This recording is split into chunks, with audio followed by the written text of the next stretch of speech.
Hello everyone, आज हम देखने वाले हैं क्लास 10th का काफ़ी इम्पोर्टेंट क्वेश्चन यानी मैथ का।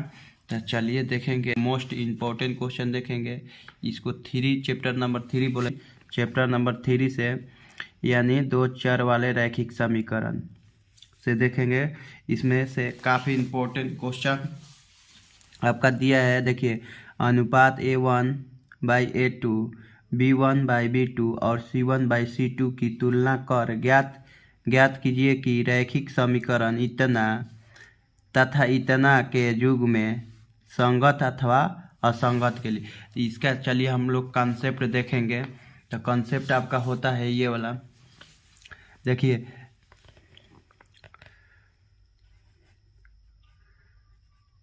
कोई भी मान लीजिए, माना कोई आपका कोई रैखिक क्या चीज रैखिक समीकरण ये दे दिया। माना कि कोई रैखिक समीकरण दिया आपका A1x प्लस B1 y हो जाएगा यहाँ पर, अब प्लस C1 क्या हो जाएगा, प्लस C1 इक्वल टू 0। और दूसरा आपका दे दिया A2x plus B2y plus C2 बराबर क्या हो जाएगा, 0।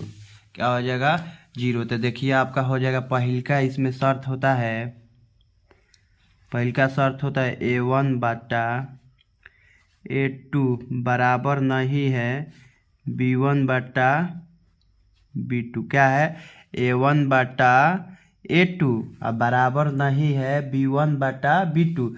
तो इस स्थिति में बोलते हैं हम लोग, इस स्थिति में बोलते हैं में रैखिक, यानी इस स्थिति में रैखिक समीकरण क्या चीज, रैखिक समीकरण क्या करण युग में क्या हो जाएगा, संगत हो जाएगा। क्या हो जाएगा, संगत होता है। क्या होता है, संगत होता है, यानी इस शर्त में होता है आपका संगत होता है। दूसरा आपका शर्त इसमें से निकलता है A1/A2 बराबर B1/B2 बराबर नहीं है C1/ क्या चीज, C2। तो इस स्थिति में यही लिखेंगे, इस स्थिति में रैखिक समीकरण यानी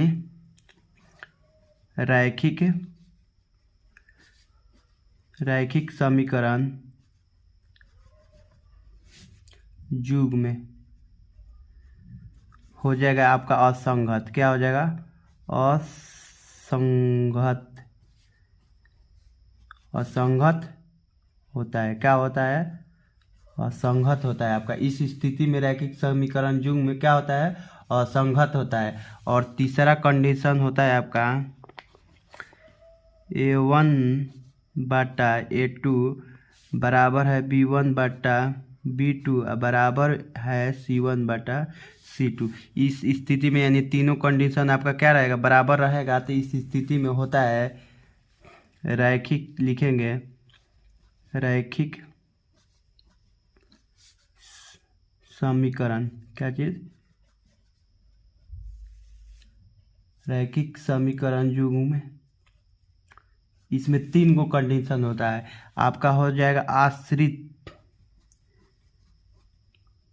आश्रित यानी इसको संगत आश्रित।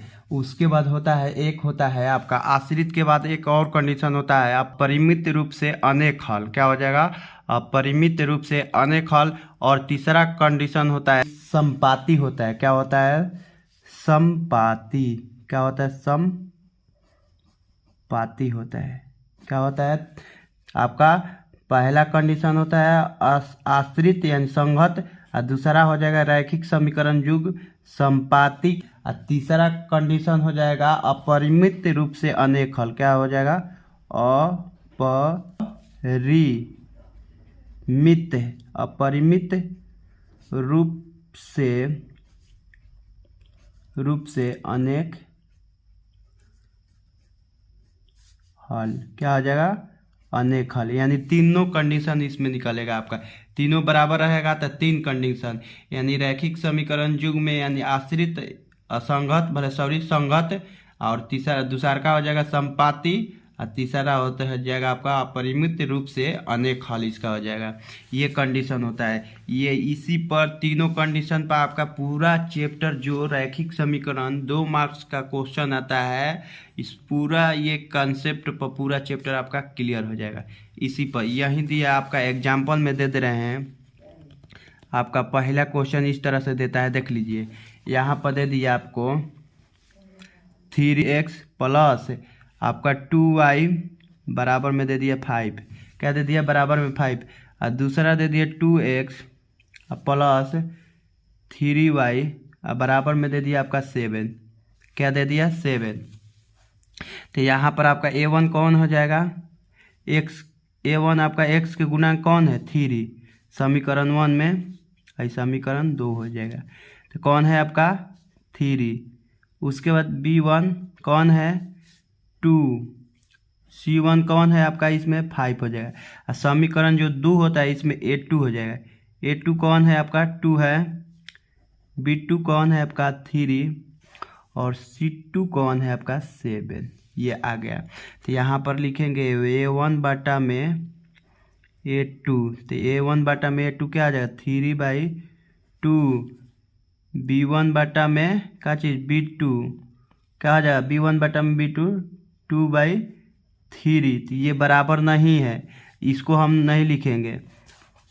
तो यहाँ पर हमारा मिल गया, तो लिखेंगे a1 बटा a2 बराबर नहीं है b1 बटा b2। तो इस स्थिति में क्या हो जाएगा, ये समीकरण युग्म में क्या हो जाएगा। तो यहाँ पर देख लीजिए पहला कंडीशन आ रहा है संगत, यानी a1 बटा में a2 बराबर नहीं है b1 बटा में b2। तो यहाँ पर भी उसी तरह से तो लिखेंगे अतः यह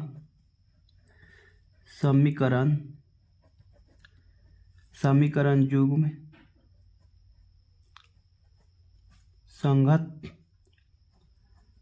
संगत है, क्या है, संगत है, समीकरण युग्म क्या है, संगत है। यहाँ पर रैखिक भी डाल सकते हैं, रैखिक समीकरण युग्म में संगत है, इसी तरह से बनेगा। तो चलिए हम लोग दूसरा आप लोग के लिए दे रहे हैं एग्जाम्पल। दूसरा एग्जाम्पल इस तरह से आता है, मान लीजिए दूसरा आपका एग्जाम्पल दे दिया, ये वाला आपका ये 2x माइनस 3y बराबर में दे दिया आपका 8, क्या दे दिया 8, समीकरण ये 1 हो गया। उसके बाद दूसरा आपका क्वेश्चन दे दिया 4x माइनस आपका 6y बराबर में 9, समीकरण कौन हो गया, ये 2। तो इसमें चुनेंगे पहले a1 कौन सा है, इसमें आपका a1 हो जाएगा। इसमें a2 के मान सब a2 b2 c2, इसमें आपका a1 b1 और c1। a1 कौन हो जाएगा आपका 2, b1 कौन हो जाएगा आपका b1 हो जाएगा आपका 3, c1 कौन हो जाएगा आपका 8। उसके बाद a2 कौन हो जाएगा आपका 4, उसके बाद आपका b2 कौन हो जाएगा 6, -6 हो जाएगा, यहाँ पर -6, यहाँ पर -3। उसके बाद आपका हो जाएगा c2 कौन हो जाएगा आपका 9। तो यहाँ पर लिख दिए। तो यहाँ पर होता है कंडीशन a1 बटा में a2, तो a1 बटा में a2, तो यानी कौन हो जाएगा आपका ये 2/4। तो इसका आंसर आ जाएगा 1/2 आ जाएगा।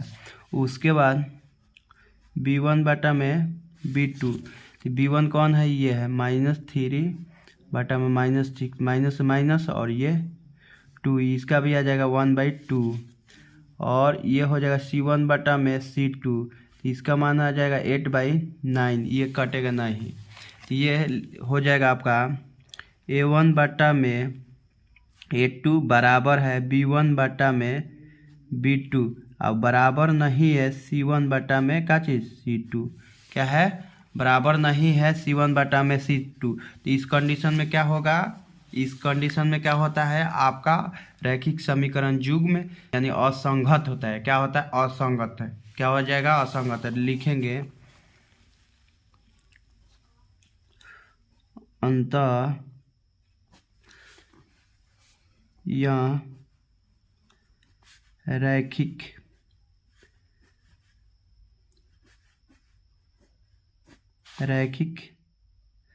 समीकरण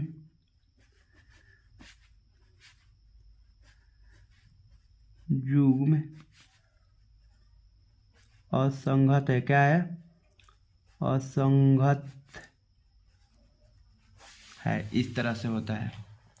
ये काफ़ी इम्पोर्टेंट है। जो आपका ये शर्त हमने बताया है ये चैप्टर के लिए काफ़ी बेहतर है।